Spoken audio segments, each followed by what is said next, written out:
about it or anything if people find it cool. Hey, Wes, welcome to the podcast. Yeah, this very strange, like, alien version of ourselves talking to each other.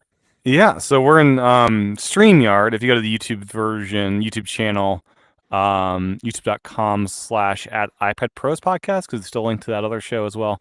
You can see the Persona version over StreamYard, which is it's something.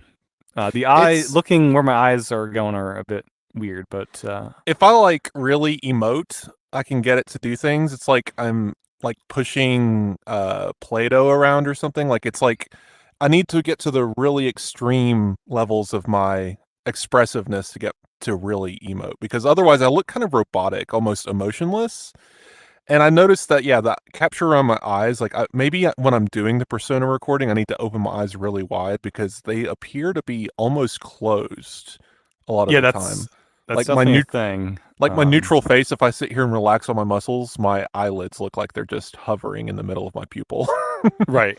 But I think people give Personas a lot of crap. I'm impressed with it. Like, it looks sort of like pretty much like me. I mean, and this is version 1 beta, and I Have you think it's a good ever start. what kind of do you play video games at Yeah, all? this is way better than NBA 2K or any other Avatar So things. it's giving me Heavy Rain vibes. Like Oh, PlayStation 3 yes. back when. All right, so if anyone doesn't know, go look up just a YouTube video of Heavy Rain, and it's so funny because it's one of those games that was very ahead of its time. And oh, my Mac screen disappeared again, and I now no longer know if I'm recording. This is excellent. I love this. Oh, it came back. It's Is like it doing that reconnecting thing? it's not reconnecting. I think my MacBook screen, like, it's going to sleep because I don't have it connected to power. Maybe I should connect it to power. Yeah. Anyway, technicalities discussing during a podcast on the podcast.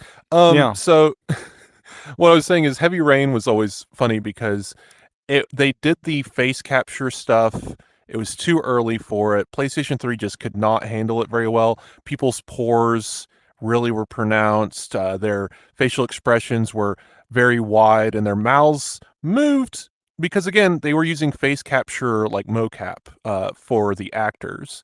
But like everything felt less real, and it got really close to what's that word? Uncanny Valley, to the point where you're like, I'm looking at a human being, but they look like claymation versions of themselves. And I feel like that's where Persona is. It's like, it's better than a lot of modern video games. It's definitely better, more customizable because it's literally capturing your facial features. Right. But it's like, I it's a wish we could little change. odd. Yeah, and I wish we could change clothing and maybe save Mhm. multiple personas to have a change of clothing depending. Yeah, like you're, it looks like you captured yours in a hoodie, maybe. Yes, I was in a hoodie, and I gotta say, Mhm. hoodie is great if you're lounging around in your house and want to plug and walk around a bunch, plug in a big battery, put the big battery in your hoodie pocket, and leave then your Apple Vision Pro battery in your just normal pants pockets. Great combo. Yeah. But I feel like we got off on a tangent right away We did, because yes. So these personas are so distracting. yes. Anyways, welcome to Vision Pros. And Mhm. last time we had a podcast was about a month ago. We were speculating what Apple would share in the keynote announcing the final details of Apple Vision Pro. That didn't happen. We got a press release. Apple Vision Pro was released on February 2nd. We were recording this on the Sunday, February 4th, 5th. What day is it, Wes? It February 4th. is Sunday. That's all I know. Yeah, it's Sunday, February 4th.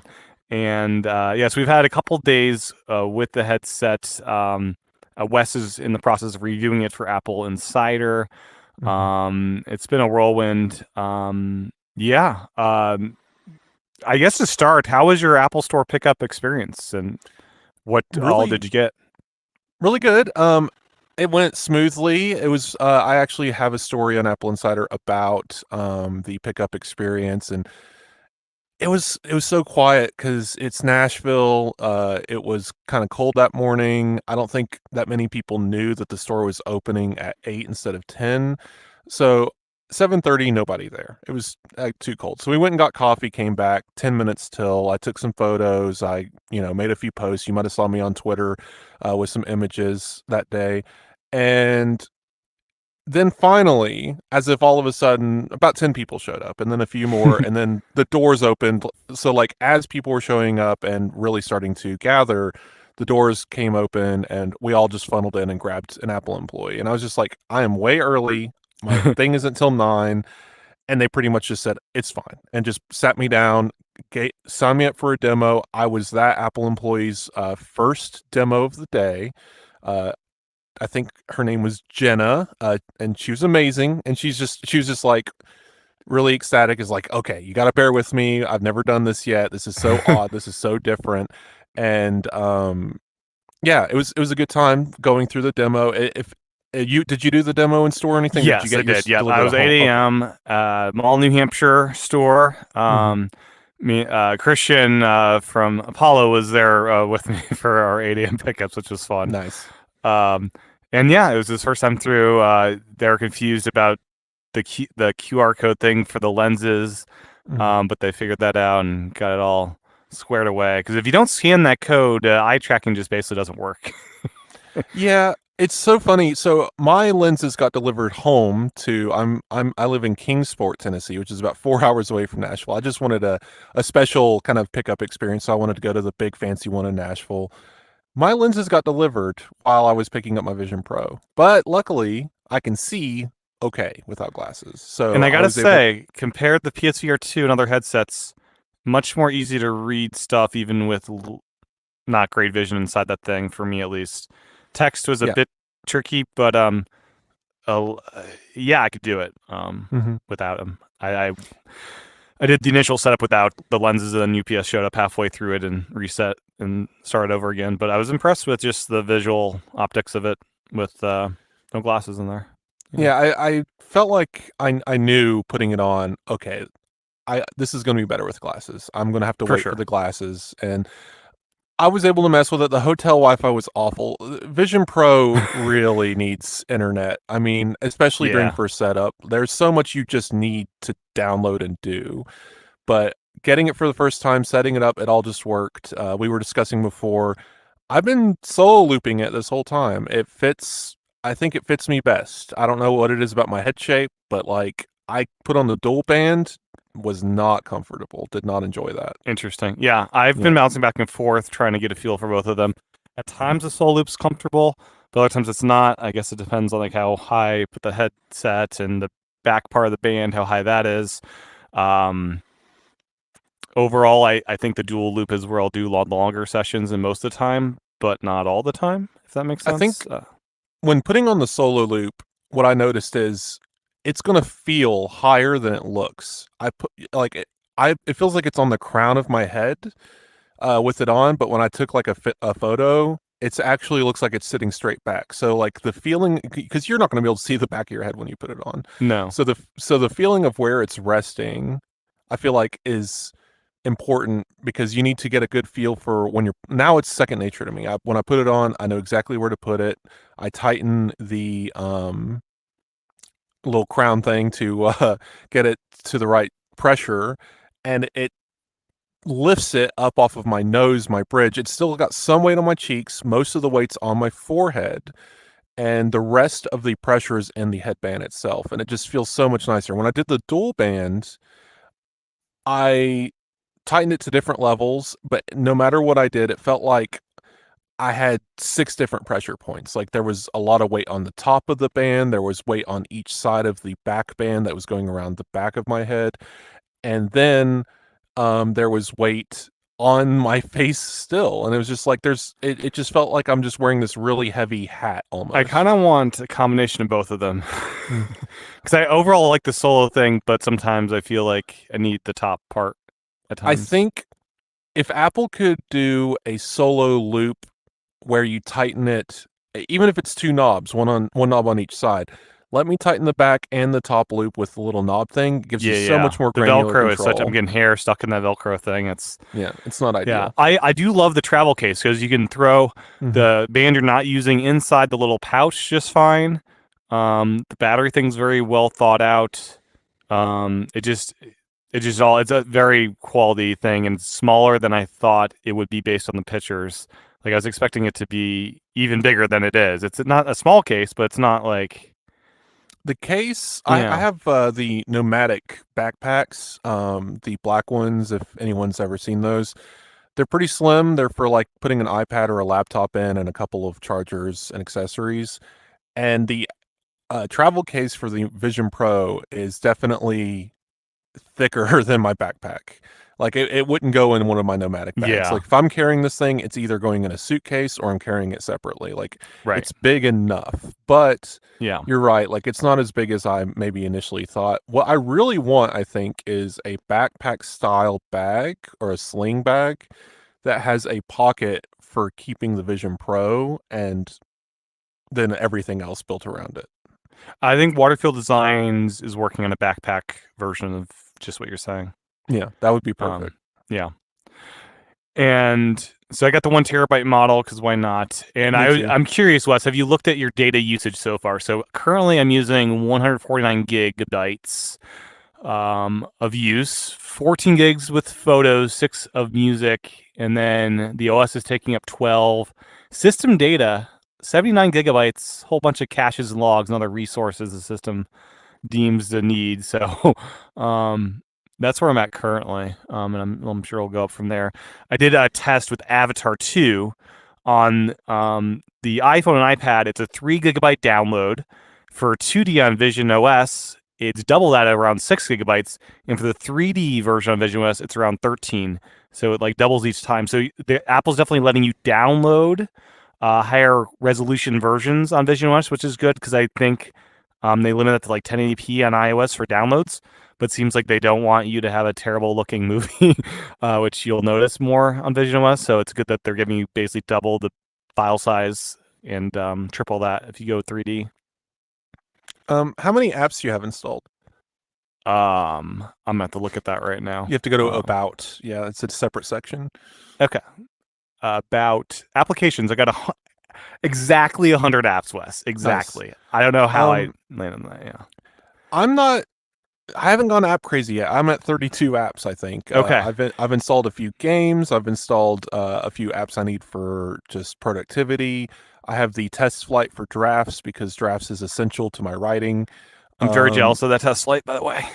It's public. You can go to drafts beta web. They actually have a website where it's like public beta, and you can click the test flight link from there. So anyone listening to this who has a Vision Pro wants to try it, it's a public beta. You can. So I was trying Runestone, and it's just a delightful thing to have a text editor in visionOS. Just it's nice. Drafts is still the iPad app, but I have it set to the vertical mode. Yeah, it's not an iPad app in the App Store yet. It only in test flight is the iPad app. Okay, and I do like with iPad apps that little vertical horizontal one. That's super nice that's in there. Yeah, imagine if you only had a vertical display dedicated to a single app, and it's kind of like that. Yeah, I do wish they let you do more size classes though. Like I want iPhone size little windows. The windows overall on visionOS and the iPad apps, they seem like you can't get them super small. Like I want some that are smaller even. So you have more apps than I do, but I have more storage than you do. So I have 220 gigs on photos. I did download local save because I have 10,000 photos. I have less than a lot of people, honestly. But because I delete a lot of duplicates. So I have 220 gigs in photos, 8 gigs in messages, 3 gigs in music. I've started downloading stuff like that, but I have games and stuff. Like I downloaded like Tamagotchi. I downloaded a couple of the VR games in Apple Arcade. Synth Riders. Did you try Synth Riders? I did. I enjoy it. I much prefer the PSVR 2 one with haptics. Like it's something I do miss that stuff. I noticed that anytime you're going to play a VR game on Vision Pro like Synth Riders, it's an immediate noticeable feeling that you don't have the haptics. Like your hands are just kind of waving in the empty air, and you can see that like there's little icons on it. And like I know when inevitably Beat Saber comes to Vision Pro, unless Facebook just decides not to, right. I have a feeling they're going to put the sabers in your hands and you're going to swipe through the air, but just no haptics. I hope that Apple opens this up and because the hardware is capable, so this would be an OS thing, but Apple needs to open up the OS for generic VR controllers. Let Absolutely.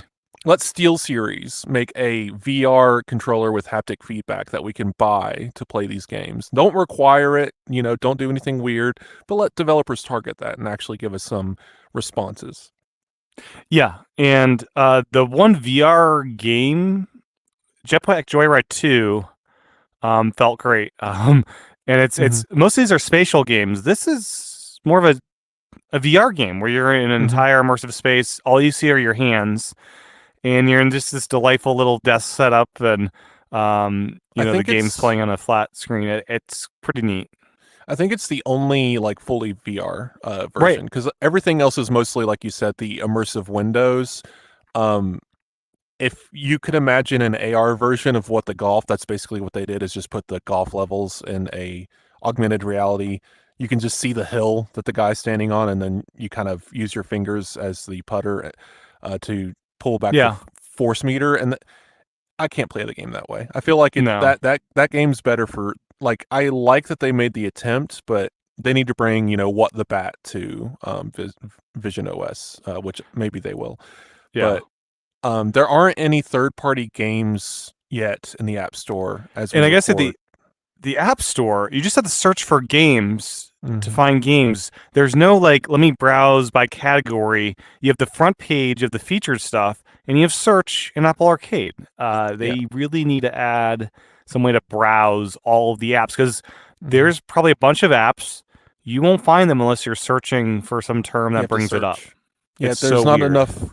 There's not enough categories. There's not enough delineation in the App Store yet. But there's also not that many apps. But you can't even browse by category, I don't think. Yeah, there's no categories, no. Yeah, it's so weird. You have to search for a word. Now, if they're featuring a category, right now there's a featured category called productivity. There's 4 apps in it. It's silly. Right.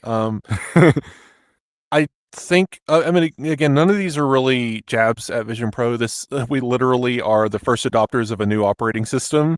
As you listen to this, even it's probably increased by tenfold, right? Yes. There was 500. What was it? 600 at launch. Yeah, we're probably at 1,000, I think, now. Yeah, it's increased even then, and then by another week from now, because I think someone was saying on Mastodon, it's like no one's getting any responses right now from App Review, so they probably took the weekend off. So even like a week into this, we're going to see double, triple the number of apps, and many of them native. But then there's apps like Giraffes. I was speaking to, I think it's Greg Pierce, who makes the app, and he says he plans on making a full-on Vision Pro native app, but it's going to be a process. Apparently, it's not a simple app to port over, and and using that app specifically, like there's other iPad apps, of course, you can use, but this is the one I've used the most. It's very different. So think of it like a Mac paradigm. We're always saying don't bring touch to Mac because the touch targets would be too small, right? Yeah. And so iPad OS has these giant buttons and giant touch targets everywhere, so you can reach down and tap them, or use the new 2018 virtual mouse to select them. But in Vision OS, you need even larger touch targets, with even larger dead zones around each button, because your eyes are precise at where they're looking. But if there's 6 buttons in a specific spot, I find myself having to aim with my head, like focus where the button is, and then like move until the parallax is on the correct button, and then click. Yeah, that's where sometimes the trackpad's handy. Yeah, trackpad definitely helps. Yeah, one thing I do wish is there's no way in the Messages app to see where someone is in the Find My. Like, there's no Find My integration. Like, it's just missing some, like, there's no Find My app. There's no Find My app either, yeah. Yeah, it's just gone. And then Control Center, I'm finding, once I got a hang of it, I'm finding that actually pretty nice for adjusting the volume versus the digital crown method. Did you notice the environments have sound? I did, yeah. And you can adjust how high those are as well. Now, and I also noticed environments. There's a couple that are like coming soon. So we have some already pre-announced ones that are coming soon, which is cool. I did notice a trick to try if you haven't yet. I like that the music player in podcasts are head tracked. So wherever you put the window, it sounds like that's the direction of the audio. And if you face the music, it centers it around your head. you can disable that. If you long press on the volume, it's so annoying. It's so there's a meter, right? Mhm. Left to right meter to raise or lower the volume. Look at it, grab it, and hold it, and it'll bring up an options menu to let you turn off the head track and do a fixed track, Okay. where that way you can have the audio surround you even if you're facing away from the app itself, which is handy. Interesting. Mm-hmm. And something about the battery life. Mm-hmm. This thing will drain external battery packs. I was using the biggest Anchor 27,000 pack, and within like Mm-hmm. 3 hours, it killed the whole thing. I I think think part of that was it was also charging the nearly dead Apple Vision Pro battery. I want to do another test where the Vision Pro is at 100% and see if that rate's different, because I think it might be. right. I think there's a reason behind that, and I'm a bit rusty. I mean, if listeners didn't know, I was formerly an electrician, and something to keep in mind is voltages are very important. Now, while Vision Pro has a it's only 3,000 milliamps. Yeah. 3,000 milliamps, but its voltage, I'm trying to find it in my review. It's a dense Yeah, 3,000. it's a 35 watt hour battery. So Yeah. whatever that math works out to, the voltage, I think it's actually pretty high. I am So glad that a 30-watt wall charger does the job, because like I was anticipating, oh, maybe this is like going to be a crazy 65-watt crazy adapter we need. yeah, it'll keep it floated. Or alternatively, if you want to walk around without any battery packs, you can then easily walk around and do whatever you're going to do with Vision Pro until it's at like 20%, and then go to your fast charger, get like a 60-70 watt charger, which is the max wattage of an iPad 2, which is Mhm. funny. I think I think that's the highest you can get to a Vision Pro, and it'll charge it faster than the 30 watt will. Okay. But Yeah. attaching 100 watts, there is a limit. I think it's around Right. 60. Once you hit about 60, that's the fastest it'll go. But then you'll get double the speed than the 30 watts, so you can actually beef that up quite a bit. Have you? I couldn't get Universal Clipboard to work between iPad and Vision Pro. Is that not working right now? Have you tried that today? I've been using Universal Clipboard fine. Okay. Between I haven't used it with the iPad yet. Just the iPhone. I know the Mac it works well with. Yeah, I use it with the iPhone. I'm not going to be using this with my iPad because they don't have that second screen experience, and I don't think they ever will, because it relies, I believe, on the Universal Control APIs to do that window. And I know it's screen sharing, but because Universal Control is controlled from a Mac, I believe the Mac's doing the heavy lifting on that end. And the iPad you can't start a universal control from an Right. iPad. Yeah, So, I was trying to copy a password, and then 1Password is there, and I know there's an app for 1Password on visionOS. I need to get that set up and configured. But this really is inspiring me to move to iCloud Keychain, because it's just such a pleasant experience with the Optic ID, and it's such a delightful like unlocking of a safe type experience. Keychain is a lot better these days. I mean, I used to be all in on 1Password, and it's actually been a while, maybe 2 years now, but I moved over fully to Keychain and haven't looked back. But and now Yeah. you can do shared passwords and everything, and it's nice. Something really cool is with text selecting with your hands. Like someone sent me a promo code, and I was able to look at the promo code, double tap to copy it. Like the accuracy there was just interesting. And I know you've been probably doing some text selection with your hands doing this review. So many cool things here. First of all, anyone who's used a Mac or an iPad with a trackpad knows that if you double tap, you select the word. If you triple tap, you select the paragraph. That doesn't work in visionOS as well. You can only do double tap to select the word. Triple tap doesn't select the paragraph. But the word gets surrounded on either side by grabbers. And you can look at either grabber, then pinch to grab the grabber, and then move the text selection left or right. Or if you double tap and just hold on the second tap, you can move up or down to select the text around it. So there's a lot of nuanced controls in that that are actually pretty straightforward. But again, just like with small buttons, text can be small, and if you put the cursor in a place near a word you're trying to select, it's going to think you're trying to look at that cursor, not at a different word. So you Yeah. kind of have to juggle the cursor around, like move it to a different paragraph, then look back at the word you're wanting to select, and then try to select it to try and trick the system into looking at the correct word. But Yeah. I've been doing a lot of text selection and stuff. I'm writing my review in visionOS and drafts. I'm able to select text and then use the link tool it's an action is what drafts calls it, Hmm. to put a link around some text, and that works. But drafts actions that relies on shortcuts, which launch the shortcuts app, run a shortcut, do a 1 second delay within that, and then send it back to drafts, crashes everything. So that's not a drafts issue. I think that's a shortcuts issue. I think that's Yeah, actually shortcuts. I noticed you can't have any clipboard commands in the shortcuts on visionOS. It's so weird. Like there is a clipboard on visionOS, but you can't have shortcuts that tap into that. I think that's what breaks everything. That, and I have a 1 second delay on a lot of these actions because drafts needs a second Yeah, to there's wait. no like wait to return or any of that stuff either, which Mhm. I hope they add that with the next update. Yeah. All very early days. Yeah, something I love, and I didn't know about this in advance, is I thought I'd have to be in environments all day long because my house isn't, super high ceilings and spaciousness. But instead, it kind of like makes your walls. I don't know how to describe it. It erases like the walls a bit, where you can have windows further back, and you can see that there's walls. But how can you better describe this, Wes? Where you can.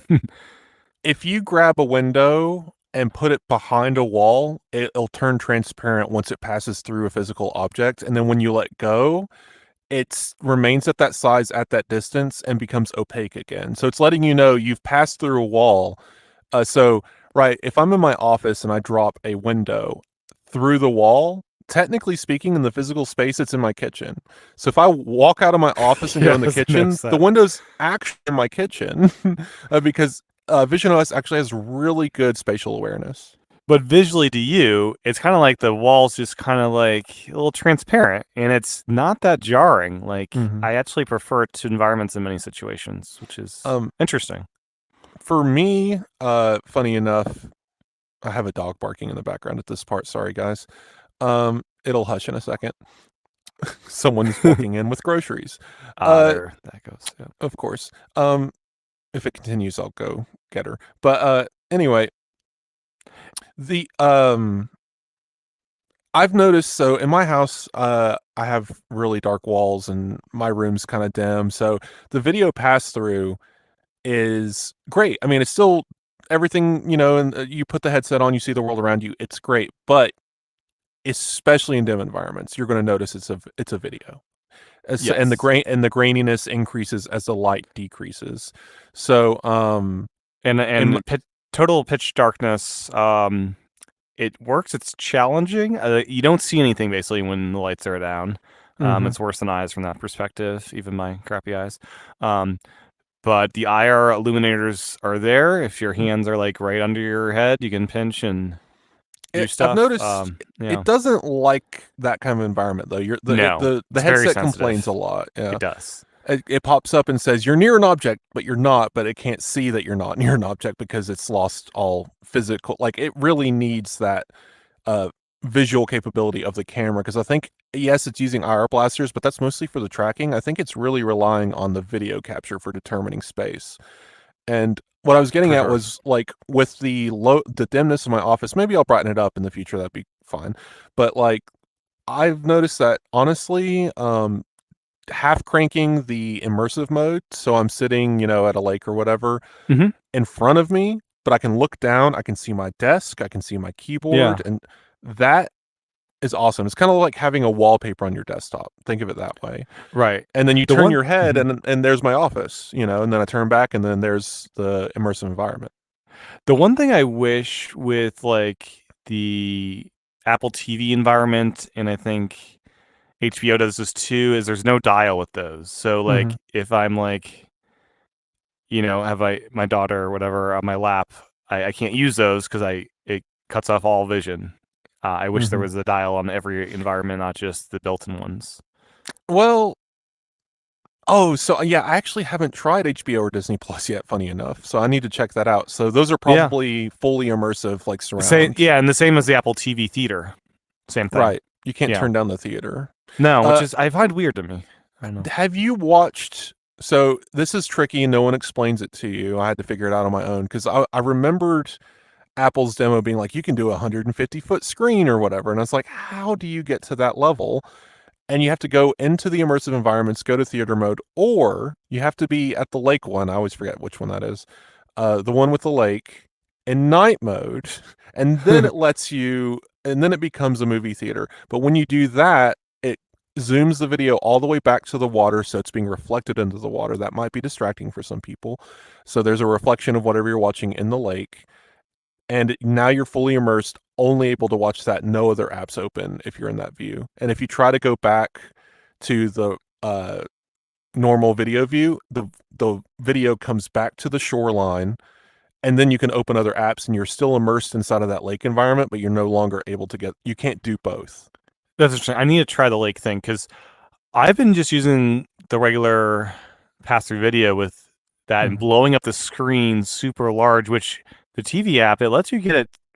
It feels like 150 feet, like just blowing it up as you can really stretch it and like keep going, where it's just like your entire field of view almost. It's definitely huge in that view, and 3D movies really pop. But it feels bigger in that 150 mode. If you get to that lake mode, where what I'm talking about, where it's nighttime at the lake, and it zooms out over the lake and it's reflecting in the water, that is incredible as an experience. Okay, I'll try it tonight. I've so far watched Avatar 1 and 2 in 4K 3D, and wow, that was both incredible. Avatar 1 reminded me of being back at the IMAX theater when that came out as a kid. Something to keep in mind is some movies are filmed in... Oh, did I lose you? Oh, there you are. I'm coming back. Okay. Sorry. So some movies are filmed in 3D and some are converted later. Right. And some are computer generated like Pixar and Mario, where it's kind of like they can build in between the two. Right, yeah. Whenever they want. Yeah, they can just add it. So like James Cameron, he's notorious for shooting on the most expensive possible cameras you can buy. And so Avatar 1 and 2 were shot fully with actual 3D cameras. Yeah, so Hugo is another example. Martin Scorsese shot that in 3D. It's an older film, so it's an older version of 3D too. Yeah, right. Yeah, but like the modern, like Way of the Water Avatar is going to really, really pop versus say Star Wars, right? Right, because like and Star it goes Wars in is fully right, and it goes in high frame rate 3D with Avatar 2 as well. Right. Yeah. So some experiences are going to be different levels. But they're all pretty cool. I watched Super Mario Bros. And that was a lot of fun. But I've been watching a lot of 2D stuff too, and that's been really nice. Yeah, I'm excited.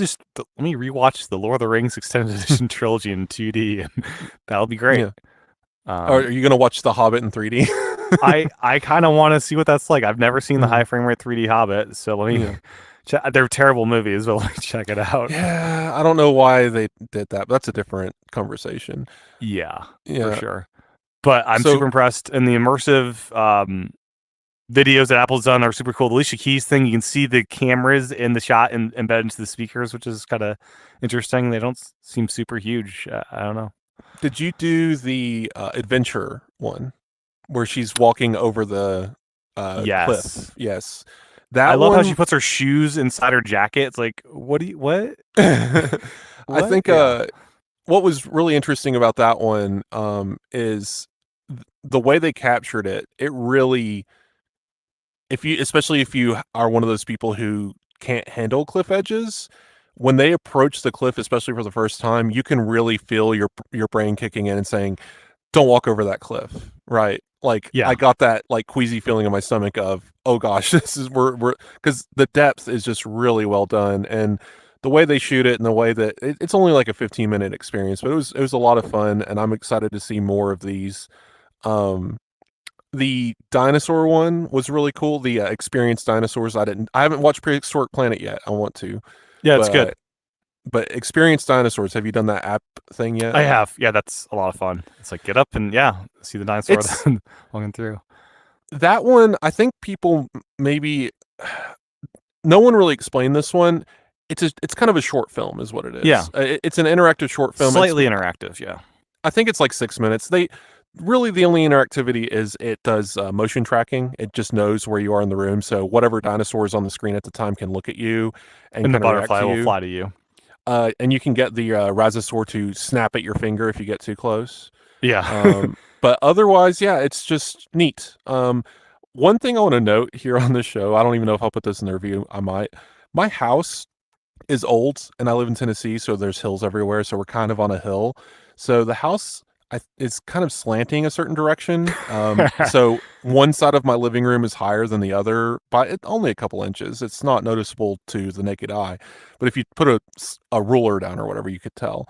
I don't know what Vision Pro is doing to level everything, but like the dinosaur video, I noticed it. That one side of the video was higher off the ground than the other because it was level with the earth, I guess, and not level with my Interesting. house. Yeah, I don't know what it was doing to figure that out, but yeah. One thing I wish you could do better is mount stuff to walls. It seems to just like you have your windows, but it's not like let me put this picture on a wall. Like it doesn't seem to do that really. Yeah, like the interesting thing is the videos definitely like the windows. Sorry, I'm talking away from the mic. I keep forgetting the microphone's in front of me. Yeah. So if you're listening to the podcast, my voice might drift a couple of times. Sorry about that, guys. The windows are very static. Wherever you put them, they stay there. It's definitely the best physical location like I've seen in this kind of environment before. But you're right, you can't anchor it to an object. And I think Apple did that on purpose. I wish. All right, so one of the demos someone set up before they had a Vision Pro because no one knew how this thing worked. Apple wouldn't tell us. Plant Daddy wanted to set up a way to label your plants around the house. Yeah. And you could walk around and look at the plant, see the last time it was watered, and this little icon. visionOS doesn't work that way. We wanted it to, and everyone was hopeful. Maybe you could like put light switches on the lamps that you could look at and poke, but if you yank power, those will just get all wiped out, I think. Yeah, all the windows disappear every time you power it off. But also, when you walk through a physical reality, if you're walking through a door into another room and turn around and look at windows you've left like in your office, they're still visible through the walls. You can see through the ceilings. It's kind of you can see through your objects. So earlier I went to do the 3D experiences in my living room and I left all the stuff in my office and it wasn't distracting. It wasn't like this weird thing nagging at me in the corner. But if I did turn and face my office, there's the windows. Now, if I put a window in the living room over top of those, they're now obscured. So it's not like they're going to always be in the way or anything, but that is something to keep in mind. Like Apple, at least right now, isn't using the walls to obscure the windows by design. That could change later. There might be a toggle for it. I don't know. Did you notice that if you press and hold on the window close button, you can hide other windows using that as well? Yes, I did notice that. One thing I wish was better was multiple windows from the same app. You can do it in Safari, you can do it in Things 3 with like interface within the app, but there's no iPad system-wide thing to say, open another instance of this app. And if you ask Siri, it just opens the existing version of that app. That's something that I hope they add some way to do like iPad OS of open another instance of this app. So we're both, what you call iPad Pros. And when we picked up iPad, and tried to make it into our primary computer, there was a lot of working through, okay, what workflows work, what workflows don't, what apps do I need to make this happen? And while visionOS is very heavily a iPad OS like redesign almost, I think it requires a lot of rethinking. We're not going to be able to tile windows in the same way. We're not going to be able to have like something I would love to see in visionOS is stages. I want to be able to have a set of windows in front of me. Like let's have Safari and drafts and whatever in front of me, and then I can perform a gesture or hit a button and switch to a different space with 3 other windows. That'd be You very can't cool. you can't Yeah. do that right now. I mean, the And big benefit though is you get unlimited windows, you but do get you unlimited do you windows. do need to like do more management of like, let me swap this one in. Yeah. You're really thinking about Windows in a way that you don't on other devices. And another thing, there's just a lot of weird little features missing, which is just going to have to get baked in later. Focus modes don't have focus filters. Safari doesn't have tab groups. And if you have tab groups, you can't get to them.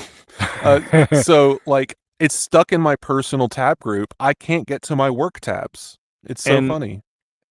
Am I missing something, or is there no way to create a new contact in visionOS yet unless you install a card hop? There's no contacts app. There's a people section. And I hit the plus button, Wes. And what do you think a plus button in the people section would do logically? Probably add a person. Add a person, create a new contact. But no, it creates a FaceTime link. Oh no! Yeah, that's what that does.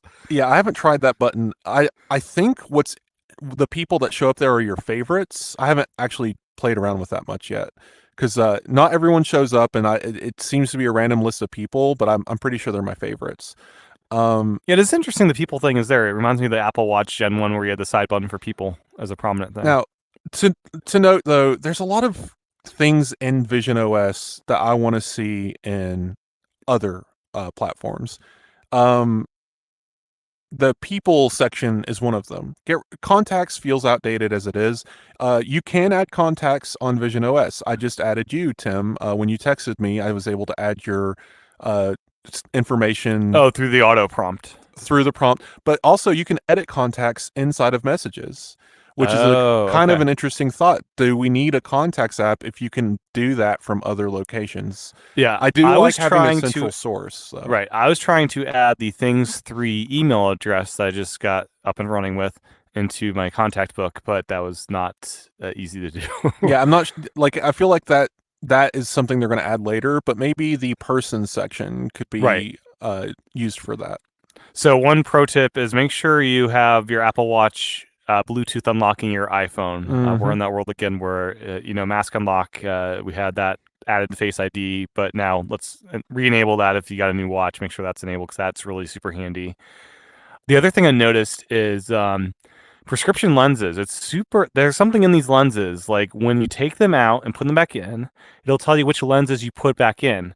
So I noticed when I put my lenses in, it told me the prescription of the lenses. So if you have a bunch of lenses that are unmarked, you can put them in and it'll tell you what those lenses are in case you're confused, which is kind of cool. Yeah. So one thing I wanted to mention about display fidelity, not a lot of people mention this, or they mention it in a way that maybe isn't wholly intelligible at first glance. So have you noticed when you're in a dark environment, so not in pass-through mode, so you go to an environment, you go to dark mode, and you bring up Mastodon or something, and you're scrolling, text and white images while you're in a dark environment create reflections inside of the lenses. Have you noticed that? I have not yet. Yeah, it's maybe you haven't even looked for it. Now I've ruined it for you. Now you'll see it every time. But it's not like the end of the world. This is literal physics. The dark OLED. So we know what blooming is, right? So if you have an iPad Pro with mini LED backlighting, it's not quite OLED, so you're still getting blooming around white objects and black backgrounds. Think of this as the same way. I think people refer to it as fringing, maybe. I just didn't know what that meant when they said fringing until I put it on. I was like, oh, I would apply that word to that. But around white objects and dark backgrounds, you get this kind of like you're standing out in a field at night, I guess, and you look at your phone and you get that bright like aura around the phone of the light. It's kind of what's happening to these images, which it's not a bad thing. It's just something to note. Like, again, we're dealing with cameras feeding an image to a display inside of your face or on your face. And another thing I wanted to note about fidelity is not a lot of people mention it because I think it's kind of a given, but I guess people just need this to be said. You're wearing a mask over your eyes. The screens are inside of the mask. they're not the entire mask. The only way Right. you would, so like your peripheral vision is always going to be these black empty space, Right. like you're wearing goggles. And if you've never wore VR before, this might be a little jarring to you, but or if you look all the way to your left or all the way to your right inside, so like if you keep your head steady and move your eyes to the edges of your eye, like your iris is the edge of your eyes, so you're looking all the way to like you can see like double vision because you're seeing the edge of the screen basically. Right. Yeah. And But one that's one something I don't. Yeah. I mean, something as you're using it, you probably yeah don't do yeah that often. these aren't criticisms. These are literally physics issues. There's not, the whole thing isn't a screen. You have one screen per eye. And the last thing I wanted to note for just people who just didn't know better, well, no, never mind. I Yeah. lost that. But I was going to say, everyone listening to this, notice that you have a nose. Look down at your nose because your brain actually it's part of everyone's probably heard this before. I'm just repeating old hat. You probably learned this in second grade, but your brain's always erasing your nose from your vision because it's always in view. You don't Yeah. realize it psychologically. It's always there. You can't get away from it. It's part of your face. It's in front of your eyes. It is. Your nose is always in view, but your brain does this weird trick where it kind of just eliminates it, at least from your thought. So you don't perceive your nose until someone says, "Hey, look at your nose." And suddenly, oh yeah, hey, it's in my face. visionOS is kind of the same way, or other VR headsets, but just specific to what we're talking about here. The black area where you don't have peripheral vision, the fringing, the things around your eye, like all of these like weird artifacts of wearing a headset disappear into the background when you're focused on what you're doing in a way that, again, if someone says, "Hey, you're wearing a headset and you can see black around your eyes." Oh, yeah, of course I can. But all of that kind of goes away. Just wanted to let y'all know there's a lot of like scare words around reviews and stuff with visionOS, and I just wanted to clarify, like, yes, that's true. They are stating facts, but they're not negative things. Are just part of reality, and you kind of get away from it when you're using it. Yeah, well said. I mean, yeah, that Yeah. is something that's being brought up in the reviews that stuff exists. But yeah, and maybe it'll get less of that effect one day as technology gets better. But it goes away as you use it. It really does. Yes. Something I'm surprised about, PSVR 2, I'm constantly needing to clean the lenses. Every single use, sometimes like mid-use, let me clean that sucker down. This headset, I'm using the thinner light shield because it didn't recommend me use the thick one. I'm using the thinner one still.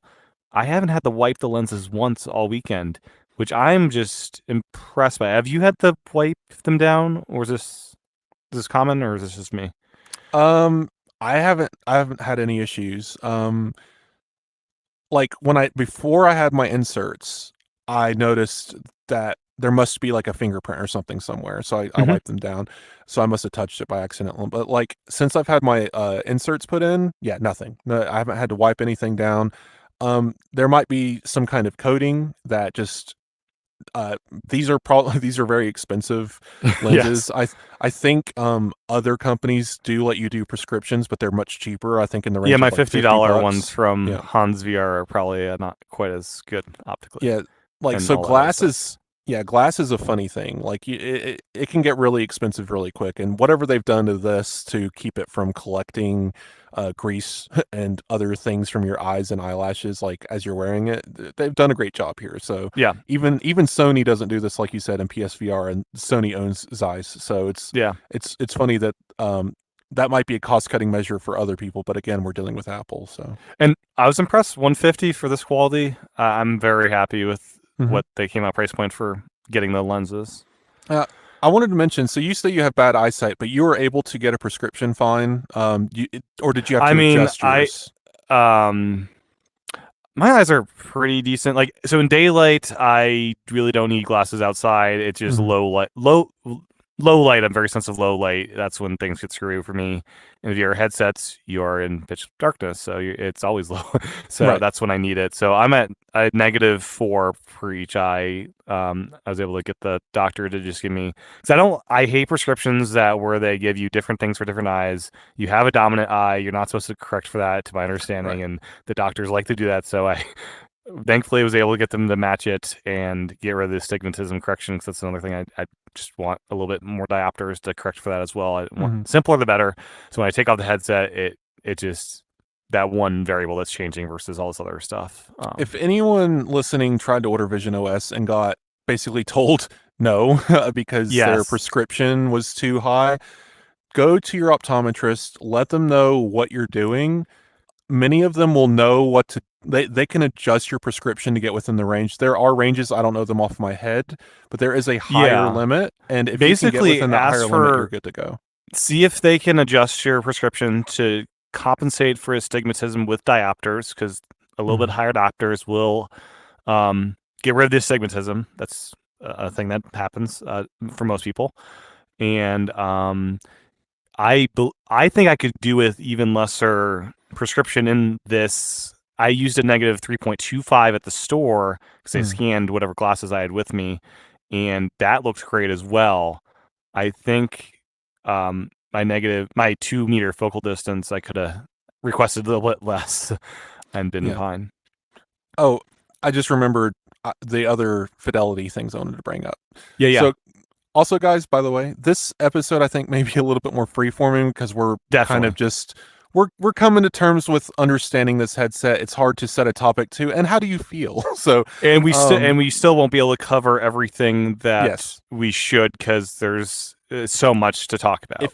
If you have any specific questions for Tim, me, any, just of course social media, but I digress.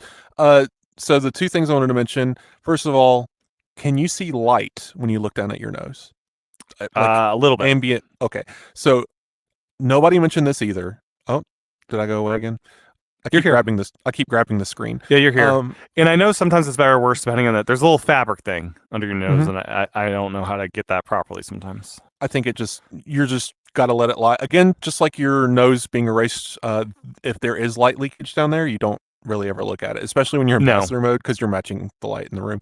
But I just wanted to mention, you will probably see a little bit of light leakage down there, and after initial setup, the eyepieces physically move with motors, which is crazy, and it can cause that fabric to pinch a little bit better around your nose. So just keep that in mind. There is some light leakage at the base.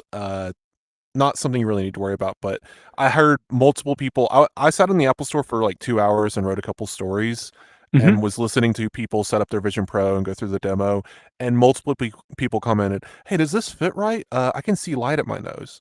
It's totally normal." Yeah, I asked, like, what would a wrong fit feel like at the Apple Store? And he said, you'd know it. It'd feel wrong. And it's like, okay, because like I got the measurement that the phone told me, but it's like, do I try a bigger and smaller one just to see what it's like? But I did not end up doing that. And one last thing, and I'll hush about these limitations. When you're wearing the Vision Pro, and no matter how bright a room is, how dim a room is, whatever, color, light, and contrast are going to be different from reality. And the moment you take the headset off, you're like, this room looks completely different from what I was seeing just now. I noticed that especially at the Apple Store. It was this big glass building with sun coming through the room. I put the headset on, and it actually did dim quite a bit because there was so much dynamic lighting going on with the sunlight that the cameras just can't capture it, and the screen can't reproduce it in a way that human eyes can. Our contrast ratio for our eyes is maddeningly high, and technology just isn't there yet. So just something to keep in mind. Like, again, that is totally normal. That is expected. And when you're in the headset, it's not something you notice. Maybe you look at a couch and it's blue, and you take your headset off and it's even more saturated blue. That's the kind of stuff I'm talking about. Like, it's still a video pass-through. Apple's ads make it look really great, and especially when it's the person walking around the room looking at windows, it's so hard to reproduce that in real life. So I recommend everyone go try one on, find a friend who has one, go to an Apple store to get the experience if you're at all unsure you want this. Because like, I knew going in I was going to buy this and use this and love it, but if you have any questions about how this feels or how this looks, you're going to need to try it for yourself. Another weird thing, at times the iPhone appears to have a big bubble, like it's warped a bit depending on how I'm looking at it. Not sure if you've noticed that as well. warping occurs on any headset because, again, cameras trying to reproduce an image. Warping occurs that, like, if you have a Quest 3, I wrote a story about a study going into the psychological effects of wearing headsets for extended periods of time.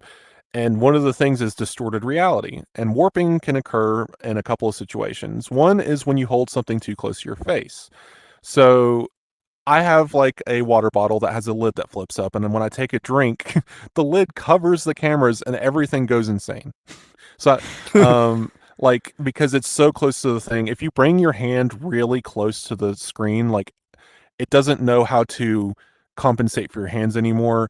I'm like breaking the software displays in front of me, the walls trying to come through behind it. Like everything starts going kind of haywire because you're really messing with the cameras at that point. Or like if you look at a wall or a fence with a pattern and you take your hand and cover that and then move it across back and forth, that pattern's going to like bubble up and move around your hands because the cameras are trying to compensate for the distance between your hand and the object that has a pattern. And it, again, cameras, what can you do? Yes. Like frame rate's not going to help that. Saturation, contrast, nothing will help with that because like it's just outside of our ability and technology. So just I will say, I did have lunch in the headset today, and that was I could do it fine. I could, I was cutting up a piece of meat and everything. Motor I skills. didn't hit the headset. Anything. It was everything lined up. Like very enjoyable experience.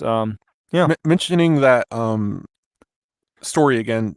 So Stanford wore the MetaQuest 3 for hours doing different things. They did physical sports, riding bikes and stuff, trying to see what the limitations of pass-through were. And of course, they didn't have a Vision Pro to do the study, so they couldn't check the differences. And I've been testing some of their things, and it's different. So if you saw MKBHD Marcus Brownlee. Exactly. If you saw his review or his, I guess, unboxing and stuff, he said he played ping pong with the Vision Pro on because the latency and capture is so good on Vision Pro compared to other headsets, it makes it work. So if you ever wore if you wore Meta Quest or these other headsets like PSVR, motor skills are actually very difficult inside of these because they're just not as high quality cameras. The pass-through isn't as good. Vision Pro, I've noticed, distance judgment is good. I can reach out and grab objects. I know where they are in the room. Their physical distance is easy to judge. Yeah. Other headsets, not so much. And the camera kind of lets you, if you're like looking for something, it's kind of aware you're looking for something, and like, it'll, immersive stuff, it'll take you out a little bit to do that. If you like accelerometer, like if you activate it by moving or walking or standing, everything kind of goes transparent to let you know where you are, especially if you're in immersive spaces. So that's useful. Recording with the headset, super cool. I've got a cat and dog, and it's super fun. Just like at first my dog barked at me because a stranger was in the house, and then I used my voice, and she recognized, it's me. Now she's good with it. But I love the little plus icon to steady your head if you want to. It's advisable to just do stationary captures, and it has a little plus icon to steady yourself, which I really like that kind of UI for that. I do wish they would add live photos for spatial photos. I also wish the default was a video capture because it can take some time to like eye over to the video and tap because I think I'll want to do more videos. And night mode with spatial photos would be great. Yes. Yeah. I think that's all computationally very intense. We'll see how that goes. I've played around with the photos. They're fun. I've watched videos that I've captured with the iPhone, and they turn out pretty good. I'm impressed with the iPhone captures. I really am. Some of them are just stunning. I captured a few live performances. We were at a blues restaurant with a stage, and we actually got the seat like from me maybe 10 feet away from the players and singer because we were kind of in a little this little like wall nook. I can't explain it, but like it was this funny little thing that like. Anyway, so we were very close to the stage, and I was able to capture some 3D video of that and view it later in visionOS, and it's amazing. It's really cool. So I recommend if you have an iPhone 15 Pro to get out there and just start, with your pets.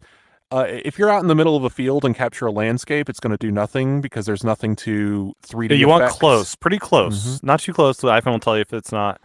And 10 feet away. with Yeah. people is enough because the people in the foreground and the background will be separated. But yeah, once you get past that point, they're in the background more or less. But it's kind of surreal. I'll like capture a video of, it's my daughter sleeping on my lap in a chair. If I sit down in that chair and kind of look at that, I'm in that moment again, literally. Like, I do wish for the immersive spatial videos that there was an option to black out the surroundings from you as well. Because if I'm like, if you can see the pass through as well, so like if I'm looking at this thing and I'm slightly off, it like you see both, and that's a bit so annoying. if you're viewing a spatial photo or video, what Tim's talking about is you can either just view it as a little glass window in front of you, so you're kind of peering through literally a window outside. And then there's a button in the top right corner you click that looks like a panoramic, but it's the immersive view. It'll actually give you a warning if you're too shaky or too much movement in the video you've recorded. It'll say this might cause spatial sickness if you're not, or motion sickness or whatever, if you're not careful. And you say, okay, do it anyway. And it expands to your field of view with some white, glowy, like dreamlike texture around the film. And I agree with you. If that was black, I think it would be better than the white view. And then, of course, it being the video, the edges become like that fuzzy transparent material, and then you see the room around you. So watching those in immersive view is better. But again, I just feel like the UI around this needs some work. They could definitely make this more immersive, more interesting. But it's super impressive. Like, I was like, is it worth all the effort capturing this video from back in December? It's like, oh, yes, it was. This is great. I will probably do more of this in 4K captures going forward. Some general app thoughts. Jigspace is just wild. One of the most fun things outside of this, the models, is there's this feature where you just draw in your room. So you could have this little street, like a yard, that you just drag all around your room. And it's just fun. Like, that's just a fun app. I'm not sure if you played around with that yet.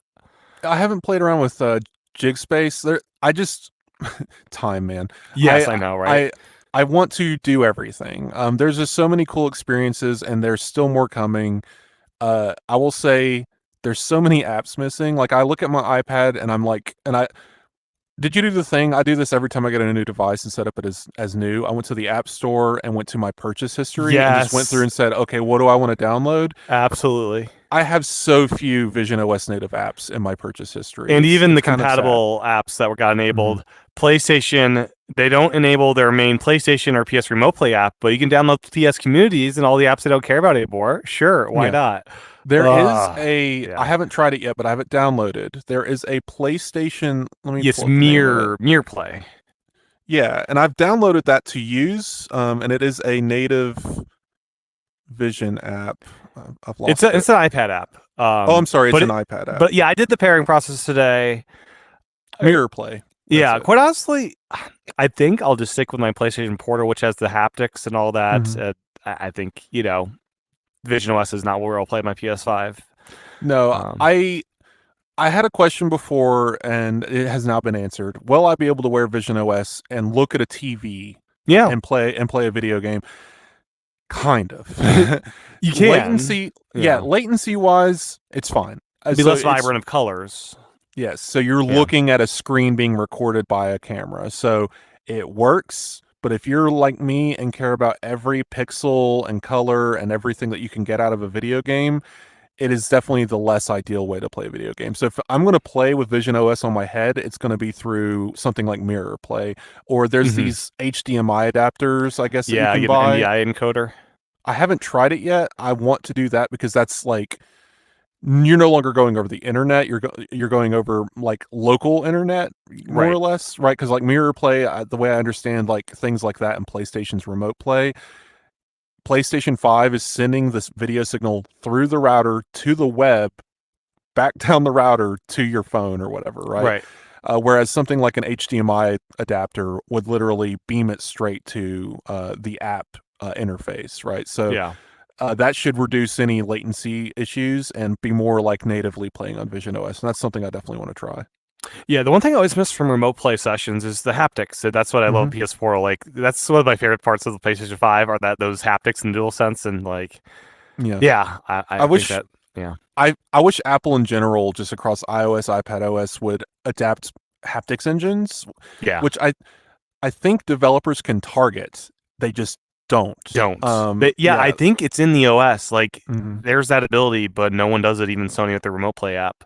Yeah, it's very odd to me, but And they so advertise pair the DualSense, and but no I have a benefit with that. feeling it's a latency issue, especially in remote play, because sending the signal to vibrate on a controller is yet another place for things to fall apart. Yeah, but they do in the PS Portal, so obviously they Oh, figured it out.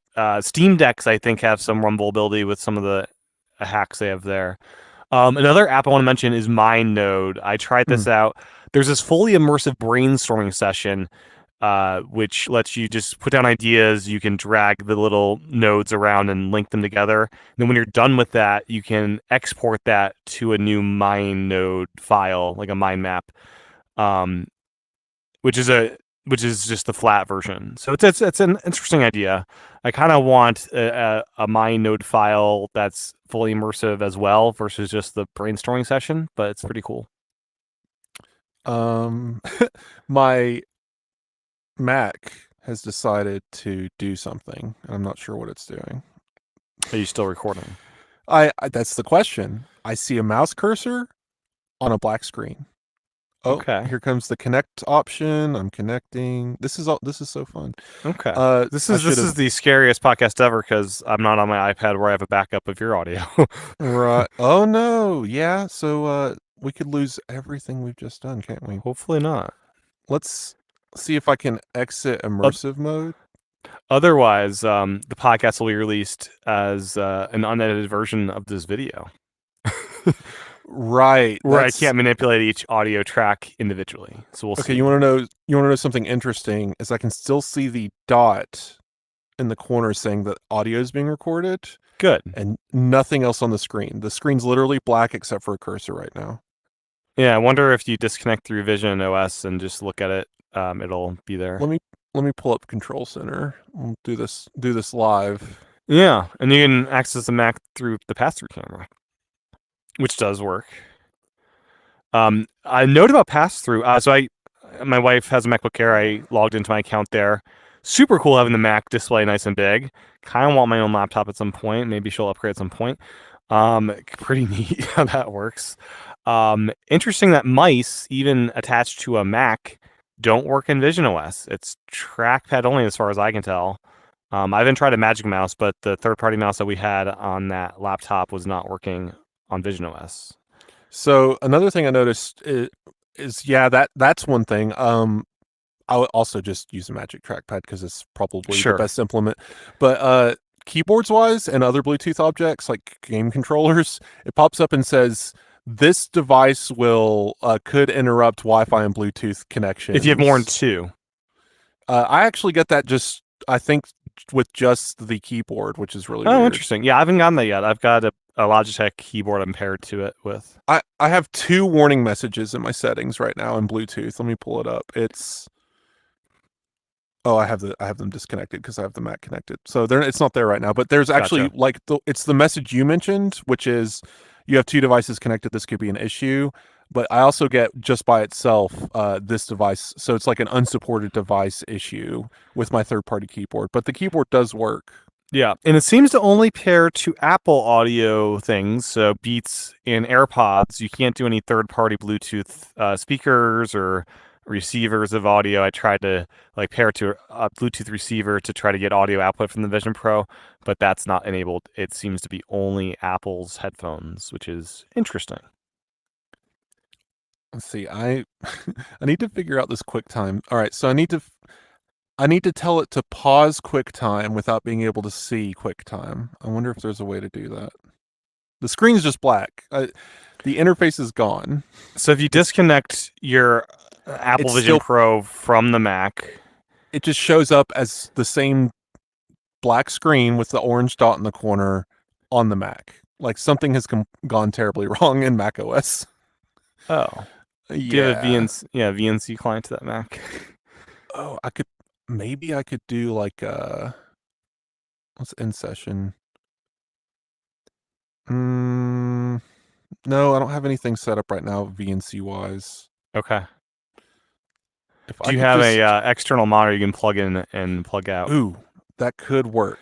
Because Let's the way this take. is working, it's a virtual Mac display, and maybe that'll like tell it Let's. to wake up again. I have a monitor. Give me 1 second. I have a portable monitor within reach. Oh, Okay. this is all very great for our audio listeners. Yeah, I'll be editing this part out of the main audio Of course, show. of course, of course. But yeah, Yeah. Oh, let's see. All right, plug in this monitor. Yeah, that's the thing. I know it's still recording because I have that little dot. I just need to be able to get back to QuickTime and say, "Hey, save this, please." yes, absolutely. All right. Let me plug in this monitor, and perhaps we'll trick something into happening. Yeah, and As then it- we can do our wrap up of just general Yeah. thoughts, and then yeah, we have much more to say in future episodes for sure. Thanks for having me on, by the way. This is fun. Absolutely. Hopefully, we're not rambling too much. No, I think we got a lot of outside of this fun screen sharing snafus. It's so funny to me when people complain about podcasts where they're like, "You talk too much." I'm like, "You're listening to a podcast. I don't know what you want me to do." That's what it's for. Like, yeah, like what are you getting at exactly? Yeah. Okay. The the external display is also just black. Oh. So yeah, something has gone wrong. If I could just, there's got to be a way for me to set, like, tell QuickTime to like pause. Can I tell Siri to? I doubt it. Yeah. I'm gonna connect again. Maybe if QuickTime isn't stupid. If I sleep the Mac, it should just pause the recording. I would think so. I'm not closing the app. Let me sleep it.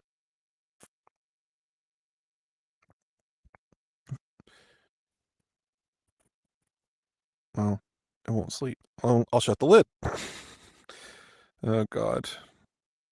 Oh, and it's back, and it says 1 hour and 13 minutes. Let's listen out loud here. Okay, I'm gonna end my recording. Right, or is that saving? I'm gonna save it real quick, and yeah, it's Okay. gonna save as a separate file. So I'm saving that, and then we'll start a new recording in a second here to wrap up. Let me see if this just cut off. Because I was at 113 with my recording here, so I think we're good.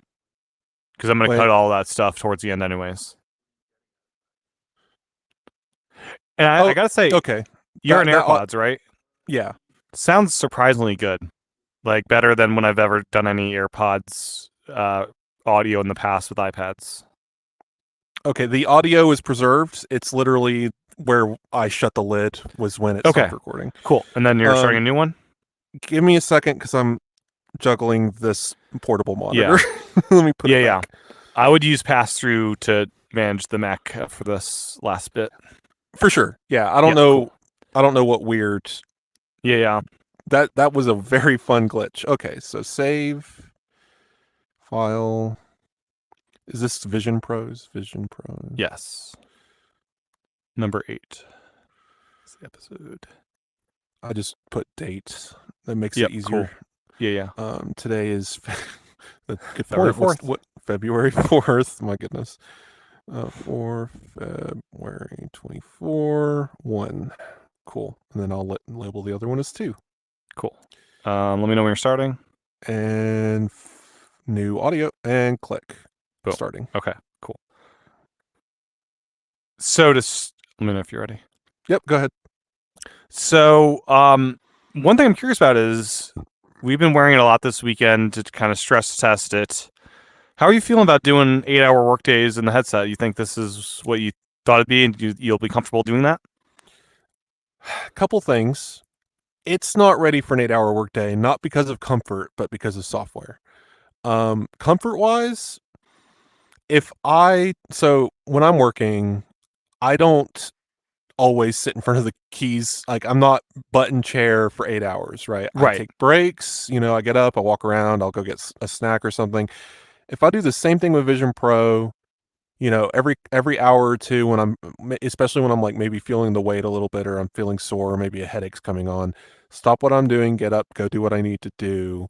um I feel like it could easily make it through an 8 hour shift. I'm not getting any pain, I'm not getting any soreness when I take it. Like right now, I feel it. The weight is there. It is Hmm. definitely a weighty headset. It's on my head. That's not going away. But when I remove it, just like PSVR 2, honestly, because I play Beat Saber a lot, so maybe I've conditioned my face to this. I don't Yes. know. But like I take it off, and it's like a weight is literally lifted off of my head, and within 5 minutes, that the sweat kind of evaporates off of your face, and you kind of, because you're inside the headset and it's warm, you kind of just feel like, okay, I'm good. And if you take it off and go look in the mirror, you have red marks around your face. Yes, you do. Um, so all that's true. My Wash your original headband persona often. had a mark on it. I had to redo another capture because there was a red mark from my headset. Honestly, I think that's the go-to. Actually, let's make a persona with just the visionOS outline around our face. Um, Right. but You yeah, could totally like do that. Have it tight, nice and tight, and like the do a persona capture with that. it's really funny. No, but Yeah. I would definitely say like multiple things here. Clean your the thing that touches your face. What is that called? The cushion. Yeah. Clean that regularly because you don't want to ruin your skin. But otherwise, yeah, I think this is 8 hour ready. I mean, ample breaks, just Yeah. like with screen time, you want to get up, you want to move around, take it off, let your skin breathe, wash your Yes. face regularly. But as far as using it for work, I can do drafts, thankfully, now with the beta, and it'll eventually release. I can get in Safari, I can do all of my work stuff that's Safari related. I don't have all of my apps. Photos doesn't even let you edit, but I do have Photomator and Yep. Darkroom. And Um, Pixelmator's there. Pixelmator. I think Affinity apps are not here yet. Affinity Designer is where I create a lot of images. Yeah. So again, I can open my Mac. This is where it's getting interesting. I haven't tried it yet, but like I Mm-hmm. can do anything the Vision Pro can't do right now. The Mac can be brought into this Yeah. It's ecosystem so and funny. do Like it. I'm an iPad guy, but this Vision Pro may make me want to try to get some kind of Mac laptop here. Yeah, but the third problem is social. I don't think Instagram's here yet, and other apps like it, where if I need to manage the Apple Insider Instagram account or any of those things, I'll have Yeah. to take the headset Web. off, go to the iPad Pro, and use the native apps on there. Right. And that's okay. Again, I think that's a good thing, at least now for managing it and not being on my head all day. Yeah. But eventually it'll get to the point where all the apps that are on my iPad Pro, or at least some version of them that do the same functionality, will be in visionOS. That's not the case today. So artificially, because of that, it will limit my ability to work. And I think that's a good thing as we adjust to this new paradigm, and it'll let me learn, like I said at the beginning of the show, what do I need to do to make Vision OS work for me the way I made iPad OS work for me, the way you transition from one operating system to the other. This is not an iPad. This is not a Mac. It's its own unique system and deserves to have its own unique workflow. And that's something we're going to have to be working on going forward. But to answer your Yeah. question in very long-winded form, yes, this is an all-day device. You could definitely work from it as long as you're comfortable, as long as you're not getting sick. You got to take care of yourself. But Yeah, yes, I, I I think, feel I get less eye strain in here than looking at like an iPhone or iPad for long periods of time. Is and I that will true go with you? cross-eyed. Like if I'll be in front of my studio display with like my iPads open, and sometimes like I'll just lose the ability to focus for like 5 minutes. That's just eye strain. That's normal. But But I yeah, feel like because the focal distance is longer here, that's Mhm. nicer on your eyes. I think so. I think Yeah, this is long-term testing. We're entering unknown worlds here, but I believe that you're correct. I think the eye strain, like if I work 8 hours in front of a studio display versus 8 hours in a Vision Pro, will my eyes be more sore and tired from which activity? And I'm yeah, I'm I'm willing to bet the studio display, because I think what's interesting here too is a limitation's also a gift, because the lighting, saturation, color, all that is consistent within the headset, whereas in real life, you go from looking at the real world to a sure. screen to the real world. the consistency in lighting and focal distances are different, and make your eyes do more work as you adjust to looking at different displays and different distances, and then look away from the display and now you're looking at a brightly lit room. Like, what does that do to your eyes versus having similar contrast and similar lighting inside the headset? So Yeah. The one app I'd pay good money for here is just the iPad version of Ferrite. I'm so sad that ENS is opting out for now. Yeah, I think a lot of these more complex apps, I've noticed it's mostly the ones that attach to the file system. I think there's some weird things going on there. 'Cause I know the We'll see. Files app behaves pretty well in here. Yeah. I think it's just the worry that this is it'd be a trackpad heavy interface, not good with eyes tracking. And he's probably worried about customer emails. This doesn't work well with eyes, and telling them to use the trackpad may not be satisfying for him as a developer. Yeah, this is all early days, so we'll see where we are in a month. I mean, it's like I said, most of the developers that have opted out just didn't have a headset, you know. Right. And a lot of these guys are in Europe. And they're in I mean, Europe, so they can't buy yeah. one easily.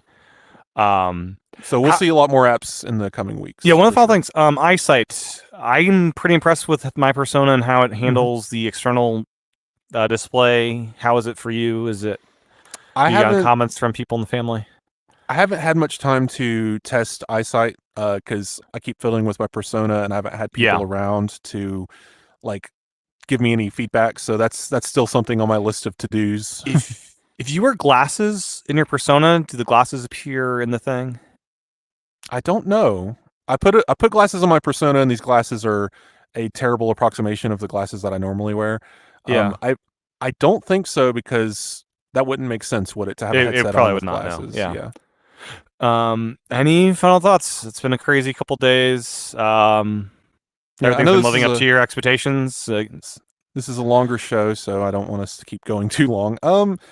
Yeah, I wish I could have my brain from before having visionOS to examine how I felt going in.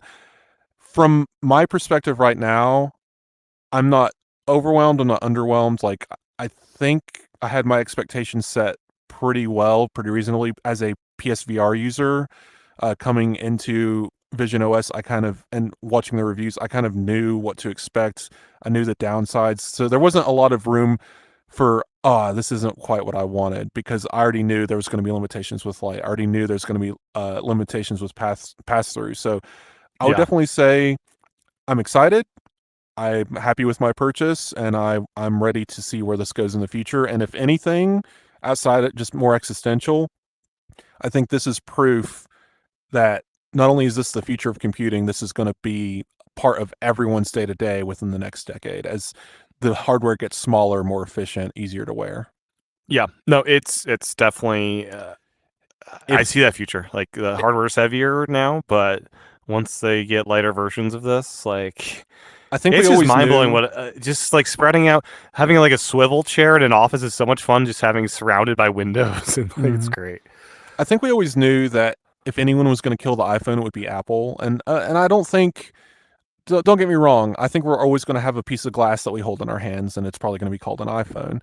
Yeah. At least for the foreseeable future, maybe in our lifetimes. But pair that with the future visionOS platform, and now you probably have a physical object you hold in your hands, but only you can see it because you're wearing your visionOS platform. And the paradigm, the interaction, the life blood of all these apps move to the headset away from the phone. You'll still probably have objects like a phone, like a MacBook, like an iPad that you interact with, but I think the primary mover will be the visionOS platform. Not now, not with visionOS, not with Vision Pro version 1, but I can see a future where this becomes the dominant platform and everything else becomes an accessory to it. Absolutely. Yeah. Well, thank you for your time out of this busy weekend, Wes. Your review is going up very soon over on appleinsider.com, probably up by the time this gets posted to the audio feed here. Anything else, any places you want to plug, or anything else? Yeah, just find me on Mastodon. If you tag me on Twitter, I'll see the notification, I'll reply, but I'm not active there. Mastodon's the best way to get me. You can find my email at the top of every article that I write. It's just wes@appleinsider.com. You can send an email, comment, anything like that. Let us know, if you have any questions about visionOS, Apple Vision Pro, or have specific questions about use cases. If you want to know like a specific app is available, you can give us a shout out. We'll check it out for you. But I'm excited for this platform, and I hope you guys are too. Thank you, Wes. Really appreciate it. Yep. It's me. Okay. Stream.